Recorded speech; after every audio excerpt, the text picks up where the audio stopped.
Hai, kenalin, aku Kak Devani. Uh, aku di sini untuk meneruskan, sebenarnya bukan meneruskan ya. Aku kembali dengan aku yang sekarang lebih, uh, insya Allah konsisten buat membangun channel aku dengan segmen HTTP horor teman-teman pada siapa? Aku sendiri. Sebelumnya aku sekitar 2 tahun yang lalu aku udah sempat merilis akun YouTube dengan segmen yang sama. Cuma karena ternyata aku ada kesibukan yang gak bisa aku handle semuanya, aku belum bisa mengurus tas itu, jadi ya akhirnya aku hide private. Dan sekarang itu aku bisa main aku karena aku youtuber baru, masih sedikit subscribe-nya gitu ya. Jadi, tapi hobi telling story juga dari dulu. Jadi ya cerita ini aku ambil dari kalangan teman-teman aku sendiri. Aku gitu yang pribadi chat mereka satu-satu. Ada nggak nih, punya nggak nih, ayo halalin dong, bantuin dong. Jadi kayak datang-datang chat, padahal udah lama nggak ketemu, udah lama nggak chat. Akhirnya chat minta tolong, tapi tenang, bukan minta tolong duit kok, tapi minta tolong untuk sharing ceritanya. Barangkali ada pengalaman atau bahkan mungkin dengar dari teman ke teman atau siapanya, tetangganya, teman kos gue, tetangga kos gue, siapanya kayak gitu punya teman punya kisah horor yang bisa diceritain ke aku. Kalian juga boleh. Nanti emailnya aku kirim ya, ala-ala biar sama kayak suku-suku yang udah sukses. Semua kita suku-suku amin. Oke.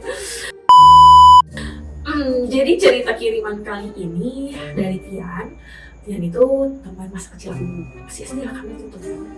By the way, halo Tian. Ini teman pada izin ya Tian ya bawain cerita, semoga ceritanya pas sesuai lah. Karena di sini nih ada email yang masuk ke sini. Di bawahnya tuh dia bilang kayak gini. Langsung saja tanpa mengurangi rasa hormat Tian, aku izin doain cerita yang udah kamu kirim ke email, yang aku paksa sih sebenarnya kirim ke email. Jadi Tian punya adik namanya Rio.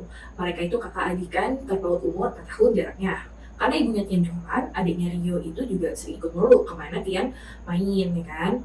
Ingat juga dulu waktu aku main ke tempat Tian, aku pribadi nih main ke tempat Tian main yuk. Tapi si Rio ini memang harus ikut.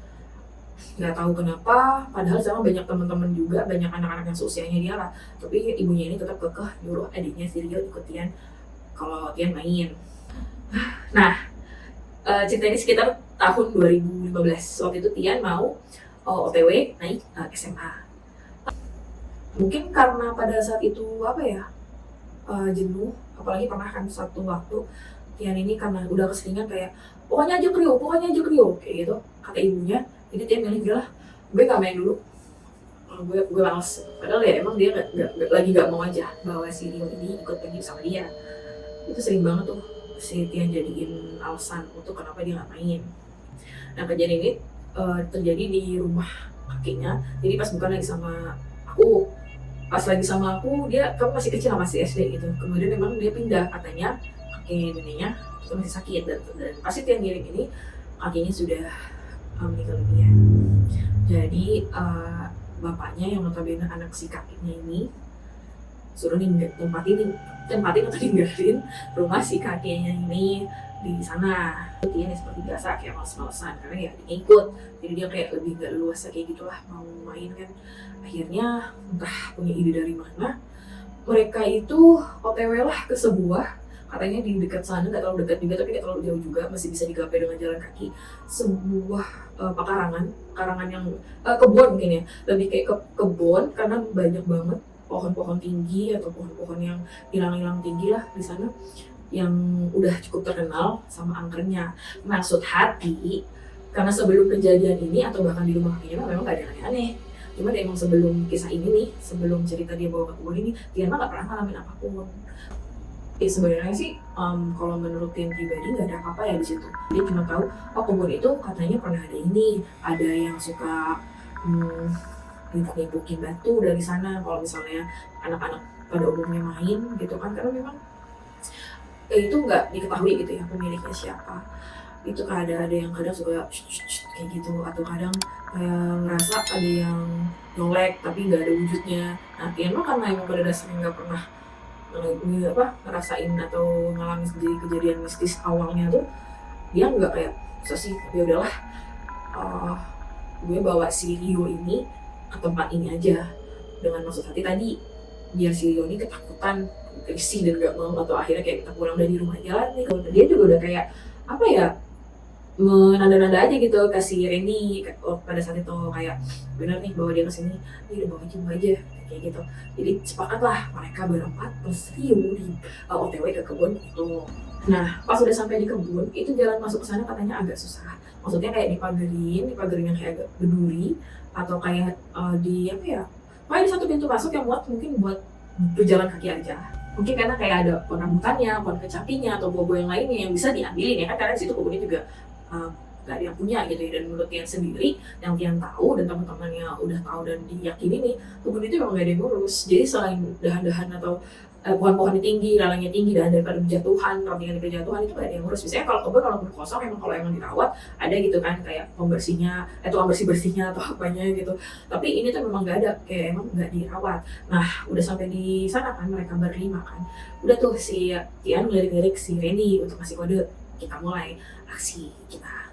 Di situ si Randy bilang gini ke si Tian, Tian, kok hawa di sini agak-agak aneh gitu ya, kok agak-agak apa ya, sepinya tuh sepi beda gitu, sepi yang emang bener-bener hening.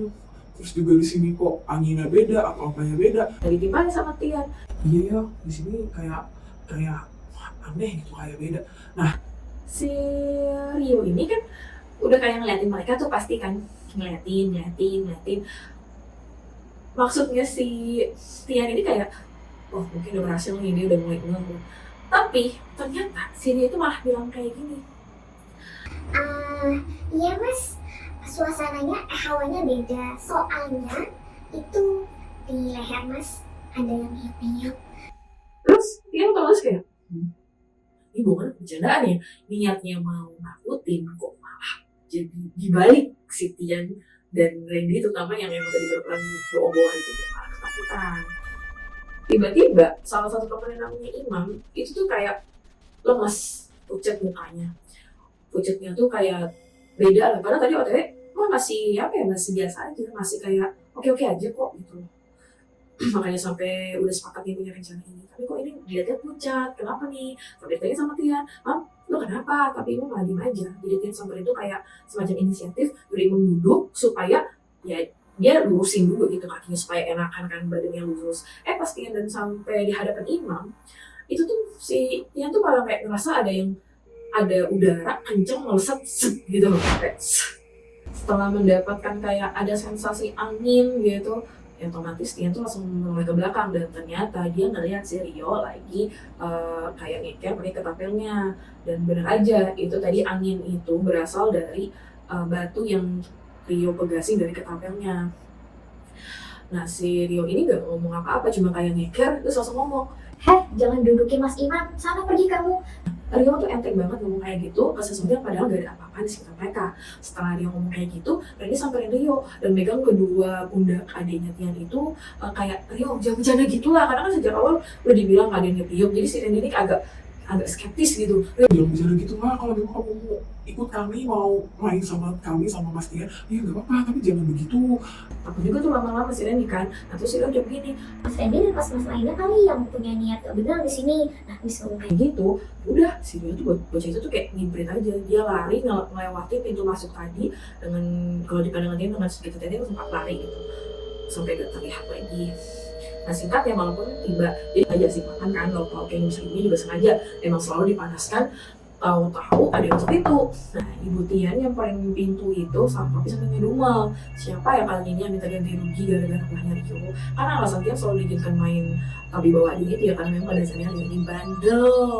Jadi dia tuh kayak emang sengaja, kayak daripada ada orang yang datang minta ganti rugi karena mainannya dirusakin, karena sendalnya sengaja dilempar ke atas genteng atau dibuat hanyut di parit gitu kan. Ternyata memang sebelum malam itu ada juga yang sering ketok-ketok akun ibunya tuh kayak sekedar ngomong lah, ibunya Rio gitu kan, ini nih Rio tadi main tapi mainannya anak saya dirusakin kayak gini. Nah jadi semenjak saat itu memang udah sering, jadi kejadian ketok-ketok pintu ini sebenarnya bukan hal yang baru. Nah, tapi ternyata pas dibuka pintunya itu gak ada siapa-siapa. Karena tadi ketoknya tuh kayak apa ya, kayak mendesak gitu, kayak orang mendesak ketuk, tapi nggak ada orang siapa-siapa. Tapi anehnya dari posisinya si Rio dia lagi makan, kan Rio tuh makannya ada depan sama Tian ini ngeliat si Rio nengok ke pintu itu sambil kayak dia ngedadahin siapa atau apa. Tian pun nggak tahu di situ dia ngedadahin siapa, dan jujur Tian lagi agak penting. Nah habis makan Tian biasanya bantu ibunya nyupir itu bukan nyupir mobil ya, tapi nyuci piring, maksudnya nyuci piring. Lagi kusutnya begitu, nyuci hilangkan udah di piring kebenan. Rio dateng, tapi bajunya kok agak rapi, kayak mau pergi. Biasa kalau habis makan cuci kaki, cuci tangan, gosok gigi, ya udah Rio disuruh ganti baju tidur buat dia tidur. Tapi kok ini enggak, ini pakai pakaian rapi. Apakah bapaknya mereka ngajak jalan-jalan? Karena jadi pekerjaannya itu bapaknya itu kan jadi jarang di rumah, harus lari biar ada pendapatan. Jadi biasanya untuk membalas apa ya, kayak waktu yang udah tidak saya kasih untuk anak-anak, ya udah setiap malam kalau memang cuaca lagi memungkinkan, fisik fit juga memungkinkan, ayo aku ajak jalan-jalan, saya ajak kalian jalan-jalan untuk menebus waktu yang nggak pernah bapaknya kasih. Dan itu juga kata Tian emang biasa kayak gitu dari kecil. Udah makanya Tian langsung mikir ke sana. Tian langsung ngomong, mau kemana kamu? Bapak ngajak jalan-jalan. Di situ Rio cuma bilang, enggak, tapi tante yang tadi datang ngajak aku pergi mas. Tian dengan begitu agak melek kan, dia diem aja sampai gak lama ibunya tuh marah-marah karena Rio pakai baju yang gak seharusnya dia pakai. Tian juga sempat tuh dimarahin, dibentak kayak, gimana sih kamu udah tahu adanya mau tidur pakai baju kayak gini kok tetap dikasih. Tapi kan situ Tian nggak tahu ya, karena Tian pikir mau diajak jalan-jalan sama bapaknya, tapi ternyata enggak. Jadi keduanya karena omel. Nah dari ngomel-ngomel itu Tian nangis, tapi nangisnya tuh kayak nangis kayak nggak mau. Murid-muridnya kayak nggak mau, aku mau pergi. Nah tapi situ kan nggak bilang yang mau pergi sama yang dia bilang ke Tian. Dia ikut tenangin adiknya sampai adiknya tertidur pulas akibat nangis. Esokan harinya Tian kan baru bangun jam 10. Nah itu pada saat itu hari Minggu. Katanya sih dia kesiangan ya. Mau disuruh banget jam 10 matian. Jadi dia nggak sempat di gereja. Tapi biasanya walaupun begitu ibunya tuh kadang kayak sekedar buka pintu, anak gue masih tidur, ya udahlah gitu. Akhirnya tapi tetap rutinitas ibunya ini ngebuka hordeng, ngebuka jendela itu setiap hari. Mau tidur nggak tidur, pokoknya setiap hari deh dibuka tuh sama ibunya. Cuma itu tumben-tumbenan pas Tian bangun kok jendela hordengku masih ketutup. Oh iya mungkin mama lupa kayak gitu kan si Tian mikirnya. Dan dia pun akhirnya kayak ke toilet apa kan, tapi pas baru buka pintu di situ ada Rio tuh kayak cuma berdiri diam ngeliatin dia sambil senyum. Dan di situ Tian notice sama pakaiannya Rio. Oh pakaiannya Rio juga masih pakai piyama yang semalam, berarti memang sekeluarganya mungkin lagi nggak pergi ibadah. Karena ngerasa ya udah make sense aja, ya udah Tian lanjutin masuk ke toilet. Nah keluarnya Tian dari toilet terdengar ada orang yang rusuh banget gitu, mau buka pintu, mau kayak buka kunci pintu kayak gitu, tapi rusuh banget gitu. Sampai gimana sih, kayak orang mau buka pintu karena buru-buru jadi malah nggak kebuka kuncinya, itu mungkin karena malah jadi kayak macet. Dan di situ Tian langsung kayak ngeliatin aja kan, hah apa sih, siapa sih gitu. Tapi ternyata itu ibunya tuh langsung kayak Rio mana Rio katanya gitu. Dia di situ masih bingung, kenapa mak? Dia nanya gitu, terus mama jawab, Rio mana? Rio hilang pas kita lagi bilang kita lagi ibadah. Oh iya kayak gitu, Rio hilang. Lah tadi kan Tian lihat kalau adiknya itu ada depan pintu masih pakai piyama bola, senyum-senyumnya apa? Bapaknya pun yang harusnya habis ibadah langsung narik seperti biasanya jadi gak narik. Mereka akhirnya mencari Rio di situ. Nah, sekitar jam 11:30 sampai jam 2 siang itu mamanya Tian terus kan nyari Rio kemana aja yang biasa Rio main. Ke rumah teman-temannya juga tuh diketokin satu-satu. Tapi semuanya bilang gak ada yang tahu Rio kemana. Gak lama HP Tian tuh ada notis SMS. Pada saat itu masih SMS, maksudnya belum kayak sekarang gitu kan. Dan ternyata itu dari Randy yang bilang, coba cari adikmu di sumur tua kemarin katanya gitu. Di situ Tian sempat kesana ya, lah ngapain si Rio tuh kesana-sana sampai kayak udah entah ke rumah keberapa yang diketukin sama ibunya. Akhirnya ada nih satu ibunya namanya Miska, anaknya namanya Miska, ditanya, Miska kamu ada main sama Rio atau apa gitu? Oh Tadi aku ngeliat si Rio ini Bu lagi masuk ke rumah kosong yang ada di ujung sana katanya gitu. Di situ kan tengok-tengokan ya, terutama Tian merasa aneh rumahnya di ujung. Berarti kalau rumahnya di ujung itu ya nggak jauh, Alice cuma nyebrang dari rumahnya, karena rumah Tian itu di gang itu juga di ujung, jadi ujung sama ujung. Tapi kan dia nggak ngerasa denger apa-apa gitu ya. Maksudnya kalau misalnya emang itu kan rumah kosong gitu, kalau misalnya dan ibunya juga kan posisinya nyari kayak Rio gitu. Tapi kalau emang si Rio ada di situ ya pasti otomatis bisa kedengeran. Tapi kan ini enggak. Jadi ya udah, Tian lagi ngerasa aneh. Beda sama ibunya begitu nggak dengar si Miss ngomong kayak gitu, ya udah langsung lari dia ke rumah kosong itu, ke rumah kosong yang katanya sih apa ya, rumahnya itu nggak ada atapnya, nggak ada kusen jendelanya, cuma kayak beginilah, kayak apa ya, batu bata tapi udah di semen tembok sih, tapi pada ancur-ancuran gitu, kayak rumah yang udah nggak diurus banget gitu loh dari dulunya.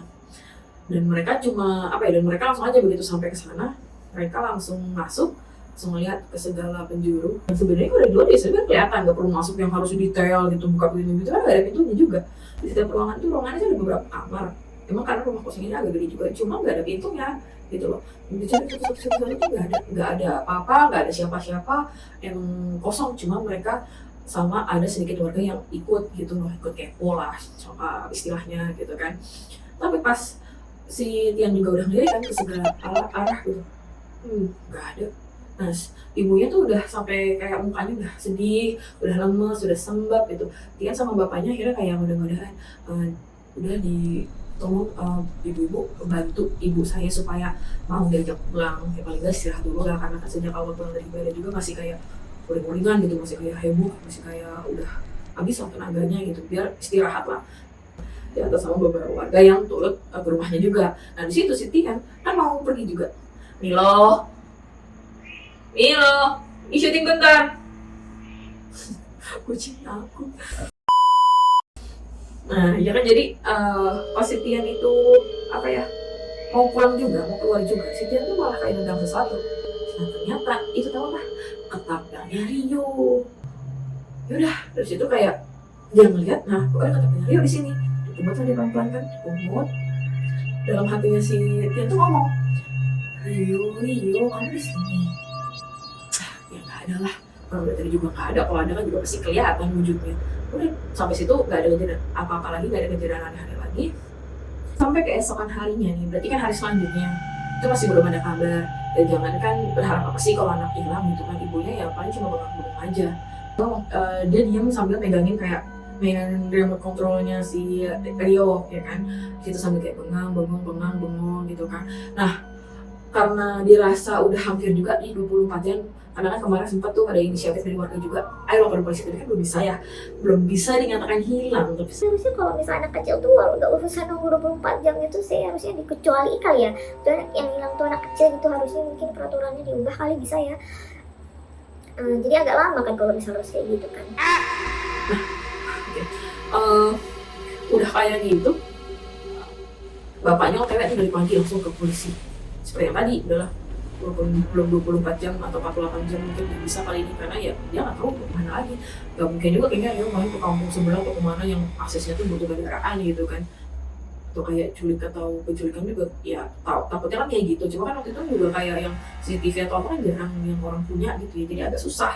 Padahal di situ pun udah ada beberapa yang kelihatan begini nih, para warga yang bersiap, ayo kami udah mau semua bantu cari Rio. Nah kemarin by the way si Reni tuh langsung kayak, ayo kita cari ke sumber itu gitu, ke sumber yang kemarin gitu. Dia di situ heran lagi, kenapa sih sumber dulu gitu. Tapi karena ngerasa emang udah dicari kesana kemarin yang memungkinkan si Rio ini datang, tapi ternyata nggak ada, ya udahlah dia okein aja lah. Jadi mereka berempat nih sekarang OTW ke kebun yang kemarin. Tapi setelah dipastiin ya keempat-empatnya fit, kayak Imam sendiri yang kemarin sempat ngerasa nggak fit tuh kali ini udah benar fit dan siap gitu. Karena mereka kesana dengan perjalanan yang sama. Sampai di bulan kemarin keadaannya itu masih sama juga, sepi, nggak ada apa-apa ya, kayak biasa suasana hening. Karena pohon tinggi juga, matahari tuh nggak terlalu masuk ke sana gitu. Nah makanya Tin dan ketiga teman itu langsung ngarah tuh ke sumur tua yang kan karena itu di kebun jadi agak menonjol gitu ya semennya, ngerti gak sih? Terus gak tahu ada angin apa gitu, Randy begitu masuk ke pagar yang agak susah itu langsung lari ke sumur itu, lari. Tapi si Iwan langsung nanya, jangan Dan, belum teriak ngomong kayak gitu tuh. Jadi otomatis kan Ian sama yang lain juga nengok. Nah si Randy langsung nimpalin, Kenapa, Mam? Kamu sendiri yang cerita ke gue kalau semalam Rio itu datang ke mimpi lo. itu. Nah dia dengar dari itu langsung ngotot. loh kok bisa dia nggak datang ke mimpi Imam. Di situ apa basa-basi lagi dia tanya soal rincian dari mimpinya Imam, dan benar aja Imam bilang gue mimpi tentang sama adik lo. Di mimpi gue juga mimpi tangan gue, kita nggak tahu, kita berdua nggak tahu mau kemana pada di mimpi itu, tapi jalan-jalan gitu aja tahu-tahu nyampe ya di sumur ini. Dan begitu nyampe di sumur ini sih itu langsung ngelepasin tangan gue, dan dia kayak lari-larian dari sekitarnya sampai akhirnya aku kayak makin jauh. mimpi itu si Imam ngejar, cuma bukannya makin nyampe tapi ngerasa makin jauh, sampai akhirnya ada kumpulan asap menyembunyikan tubuhnya Rio, membuat tubuhnya Rio jadi kayak nggak kelihatan gitu ya, jadi nggak nampak lagi gitu karena ada asap itu. Di suasana yang sepi dan sepinya beda, mencekam begitu tuh juga lihat jam tangannya pada saat itu sekarang jam bersiang. Di situ si Randy lagi bilang, cepet bantuin gue Tian. Jadi si Randy ini kan tadi udah nyamperin sumur itu. Sumur itu kan itu pakai kayak papan bulat yang tutupin sumur itu lah supaya lubangnya ke bawah tuh nggak kelihatan. Karena banyak tumpukan daun dibersihin gitu kan sama si Randy. Bantuin. Akhirnya dibantuin sama si Tian. Cuma pas mau ngebuka, itu kan otomatis ngebukanya itu bukan kayak kita mau ngebuka tudung makan ya, kayak tudung saji gitu bukan. Kalau sumur kan berarti didorong. Nah tapi anehnya, padahal itu cuma papan biasa, beneran itu papan biasa, bukan papan yang setebel apa tuh, enggak juga. Anehnya pas digeser kayak gitu sama dua orang Tian dan Randy, itu mereka nggak kuat, sampai akhirnya Khalil nih yang badannya di antara mereka berempat paling gede, ikut turun tangan buat ngegeser gitu. Beda kayak si Imam kan emang dari semenjak kemarin sama di mimpi ini tuh ya dia jadi kurang berani lah. Setelah susah payah, bener-bener effort, bener-bener tenaga ini dikeluarin, akhirnya kegeser juga itu menutup si sumur itu ya kan. Tapi pas papan itu berhasil kegeser nih, karena berat banget mereka otomatis jatuh kan. Kayak gak lama angin berembus gak wajar, berembus sampai kayak pohon-pohon di sana tuh ya goyang kayak gitu, pokoknya kayak kenceng banget, kayak ada angin kayak angin musibah apa gitu. Mereka otomatis ngeliat kok kayak gini. Nah yang lebih parahnya lagi, kalian tahu dari sumur itu nggak keluar apa-apa, cuma kedengaran suara menggigit kayak gitu. Jadi kedengaran suara seperti si Mbak Kunti kalau ketawa kan yang banget. Itu otomatis buat si mereka berempat tuh kayak langsung telinga gitu kan. Tidak ibu pada saat itu auto berdoa gitu kan. Aduh semoga apa aja doa yang mereka tahu tuh mereka lafazkan pada saat itu. Si Khalil pun dari posisinya juga udah pegang tuh kalung rosa gitu, dia udah genggam pokoknya apa dia yang bisa diiniin gitu, bisa dibaca sama mereka, dipanjatkan sama mereka. Suaranya itu juga masih terus menggema sekembung itu lah pokoknya. Dan nggak tahu kenapa, karena si Tian ini juga ngelakuin hal yang sama, berdoa, terus ngeliat temen-temennya ngeliat udah bercekikan itu nggak berhenti, tangannya itu nggak sengaja, kan mereka duduk di tanah kan, karena jatuh tadi habis ngegeser yang berat itu sumber yang berat itu. Nah si Tian ini tangannya yang di tangan ini ngerasa kayak itu sesuatu, dan itu katanya si Rio.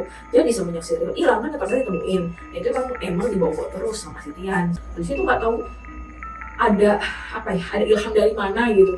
Si Tian ini cuma kayak ambil sebarang batu, langsung dilempar-lemparin ke arah sumur itu, dipegas-pegasin batu itu dari ketapelnya si Tian, dari ketapelnya Rio yang si Tian pakai.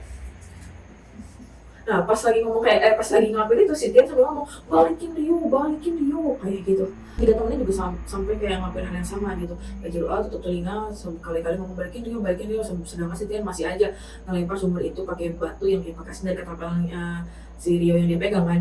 Sampai akhirnya nggak lama itu suara cekikan masih ada, by the way ya, angin juga masih kayak berembusan gak jelas kayak gitu lah pokoknya. Sampai akhirnya benar-benar langsung hilang, jadi kayak itu hilang benar-benar hilang sejadi-jadinya, nggak ada lagi, angin pun biasa lagi.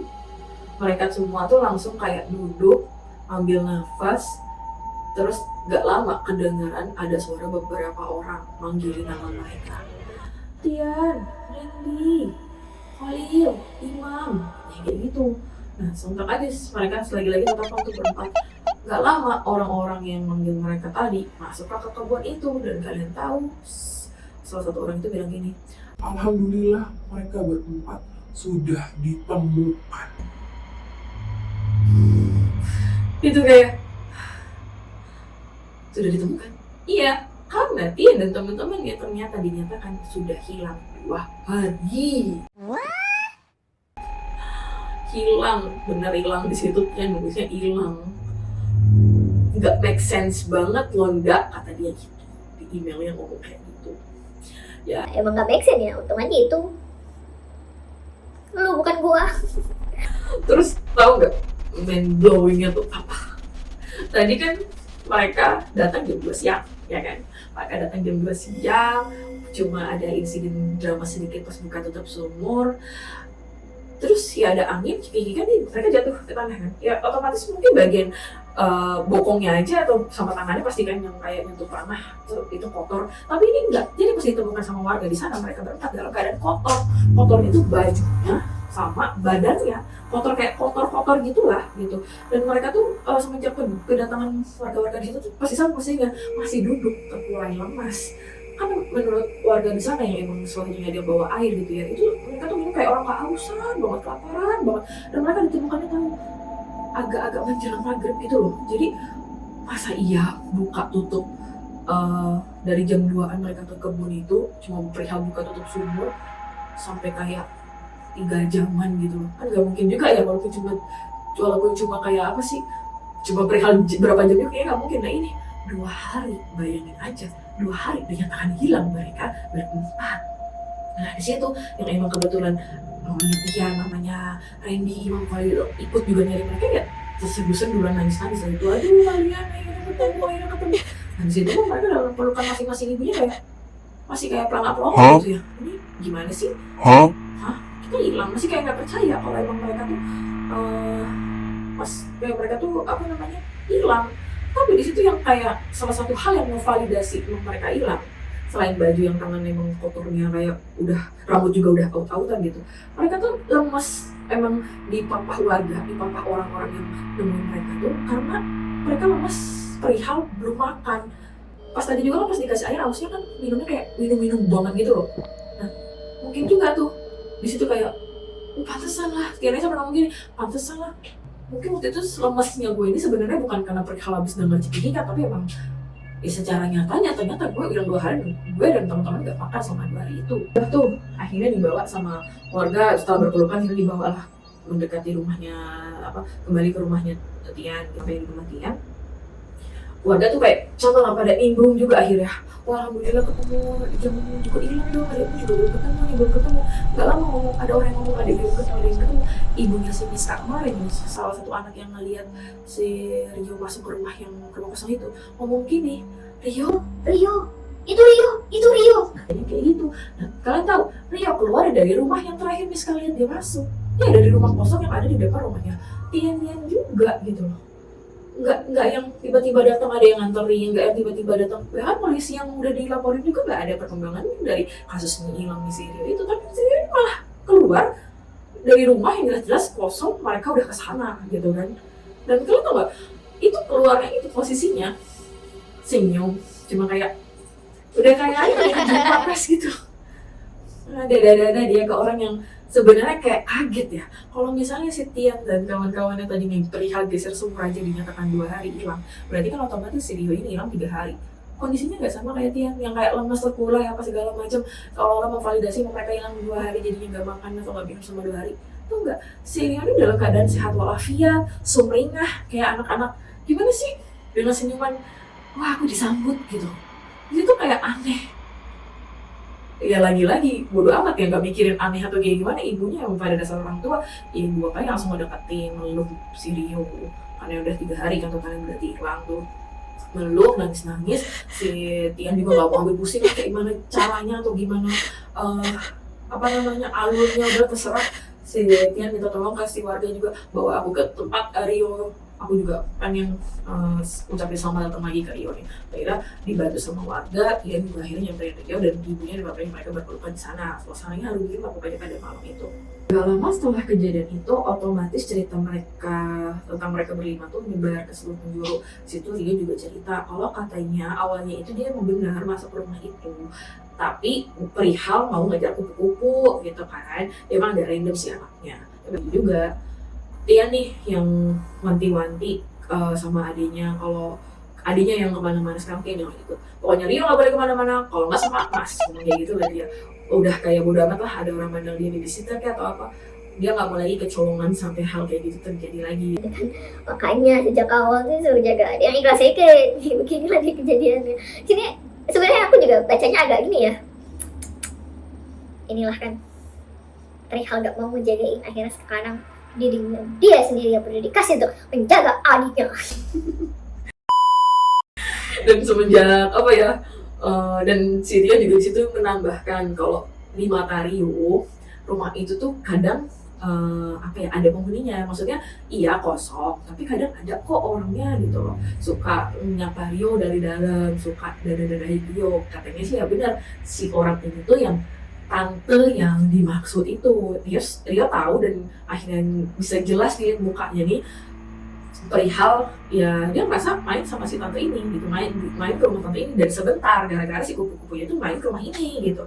Di mata Rio itu rumah nggak seperti yang digambarin kita tadi, nggak yang kosong atau nggak ada jendela, nggak ada, cuma rumah kosong aja, rumah yang layak tapi ya kosong aja gitu, nggak ada orangnya, kadang ada kadang enggak gitu. Di mata Rio itu dia juga bingung cara ngejelasinnya kayak gimana. Dan soal sumur juga Tian juga nambahin kalau dia tuh nggak dengar dari keluarga asli sana ya, tapi dia nggak cari tuh apa yang diomongin sama warga di sana tuh benar atau enggaknya, dia nggak cari. Cuma kata warga di sana memang dulu katanya ada tinggal seorang wanita, tapi ya gitu wanita ilmu yang meresahkannya sih dari tamunya, katanya lebih jatuhnya karena tamunya dari seluruh kota tuh katanya ada, jadi bikin kayak udah malu bersih atau apa gitu. Warga juga di situ kayak nggak mau ikut campur lah. Dan wanita hadis situ juga emang cuek-cuek aja, tapi cuek-cueknya tuh bukan cuek-cuek kayak di cerita kebanyakan ya, karena dia ilmu, dia sombong, terus karena dia tetangganya ada yang ilmu jadi kayak dia kepo, dia kayak ngomongin hijau itu enggak, semua biasa aja.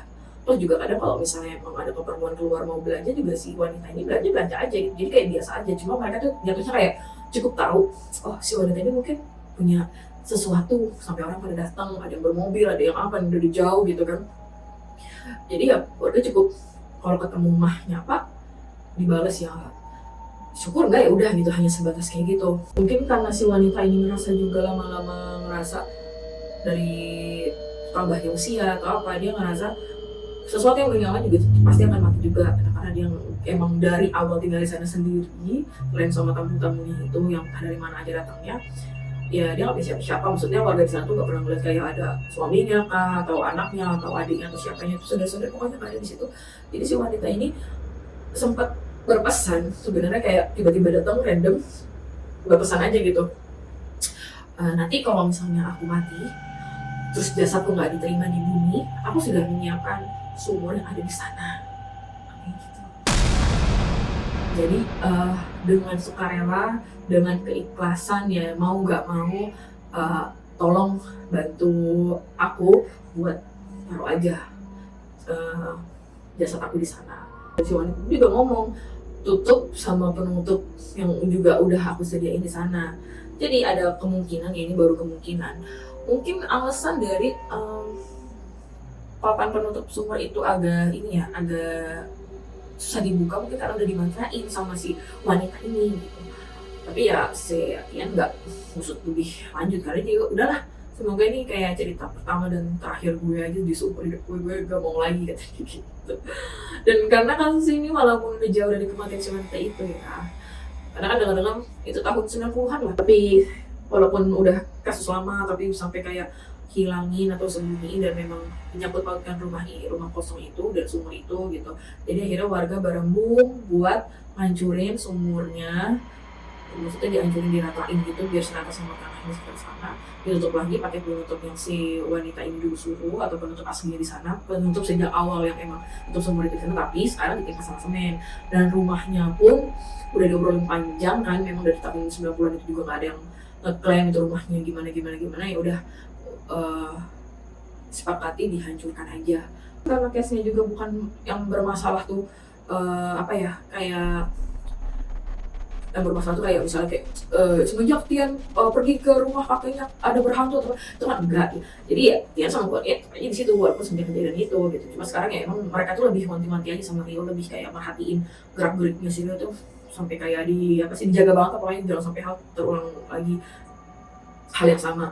Terakhir saat lagi-lagi Tian dan ibu bapaknya Rio lagi makan kan di suatu malam ya udah kayak agak beberapa bulan gitulah pasca kejadian itu, mereka makan lagi seperti biasa. Nah si Rio ini lagi-lagi kayak senyum ngeliatin Tian sambil bilang gini, Mas, ketapel buatan kakek itu hebat kan? ya Tian cuma terdiam dan matanya itu auto menatap lurus ke ketapel yang pada saat itu dikalungin sama si Rio yang merupakan itu emang gak biasa dia kalau lagi pakai ketapel itu. So itu dia cerita dari Tian.